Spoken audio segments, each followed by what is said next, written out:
It is a great honour to be named Defender of Western Civilization. Western civilization has come in for a lot of attack because it's Western. The word Western has been taken to be a standard term of abuse by so many people in the world today, and in particular by people who don't have the faintest idea what it means historically, metaphysically or poetically.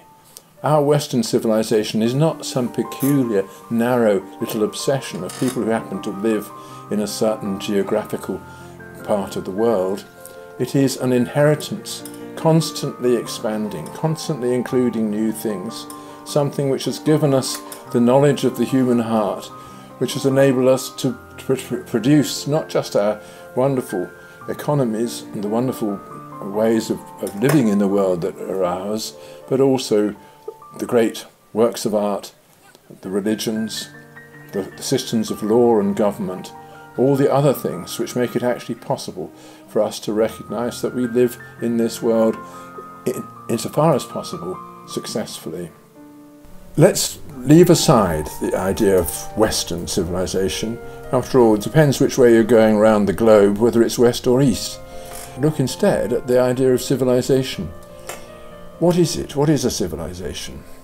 It is surely a form of connection between people, a way in which people understand not just their languages, their customs, their forms of behaviour, but the way in which they connect to each other, eye to eye, face to face, in the day-to-day life which they share. This is something which has ordinary dimensions in the workplace and in the community, in our day-to-day making do with things, but also it has a high culture built upon it, works of art, literature, music, architecture and so on, ways of changing the world so as to be more at home in it. And I think that is the distinctive feature of Western civilization, that it is a comprehensive civilization, constantly giving us new ways of being at home, ways of being in relation to each other which bring peace and interest as the primary bonds between our neighbours. Now, I myself have obviously got into an awful lot of trouble through defending Western civilization, and it seems a strange feature of our times that the more you are disposed to defend it, the more you are regarded as some kind of narrow-minded bigot. But the people who make that accusation are the real ones with the narrow mind. They're people who do not see exactly how large and comprehensive our civilization has been and still is. We were brought up on, for example, the Hebrew Bible, an ancient document which perpetuates the civilization of the pre-classical Middle East, gives us a sense of what people are like in tribal communities when wandering through deserts and so on. We learned and studied the great epics of Rome and Greece, which taught us different languages, dead languages, but languages which showed the world in a different light from our own languages today. We were brought up again on the literature of the Middle Ages, much of it influenced by Arabian literature, of course. Indeed, we all were put to bed with bedtime stories from the Arabian Nights. The further you look into it, the more comprehensive and universal do you see the inheritance of our civilization to be. And that is something that we tend to forget today. It isn't a narrow bequest. It is something which actually is open to all kinds of innovation, which accepts the whole of human being as its subject matter. And certainly that is the way I have looked at it. I've always rejoiced in being a teacher of the humanities, because I recognise that humanities is what it's about. It's about being human and all the many ways in which that way of being is diversified and comprehensive in the world in which we are today.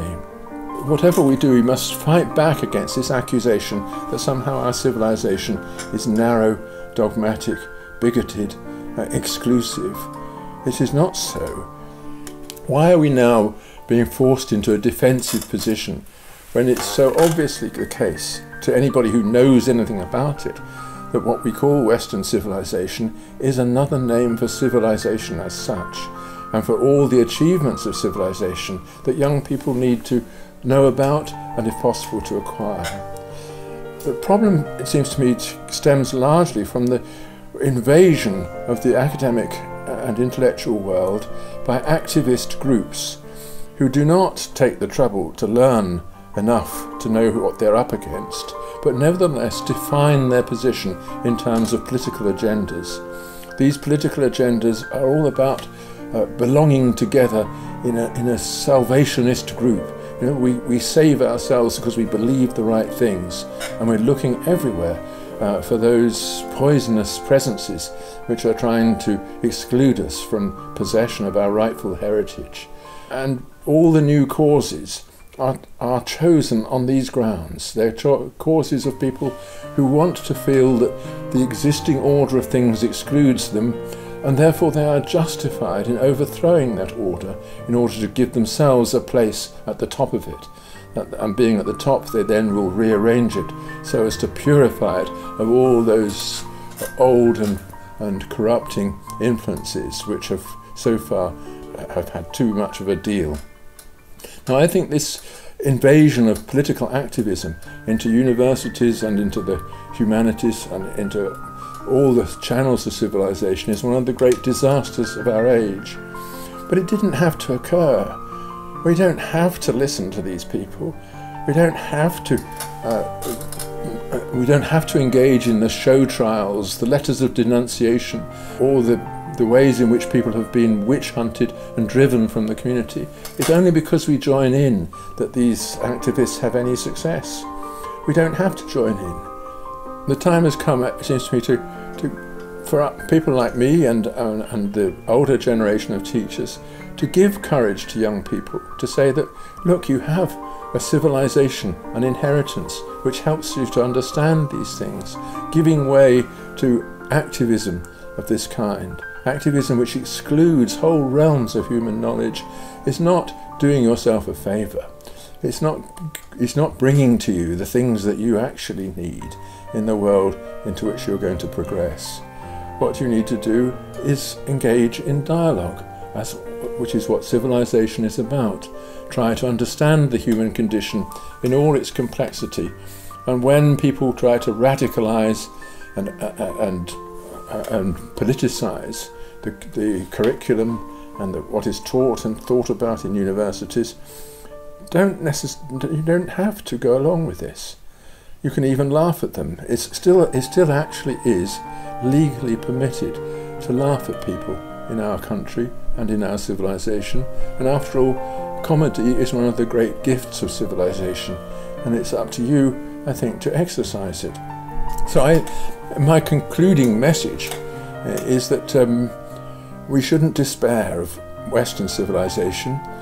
It's just that we should be careful to recognize that we're not talking about some narrow, small-minded thing called Western. We're talking about an open, generous and creative thing called civilization.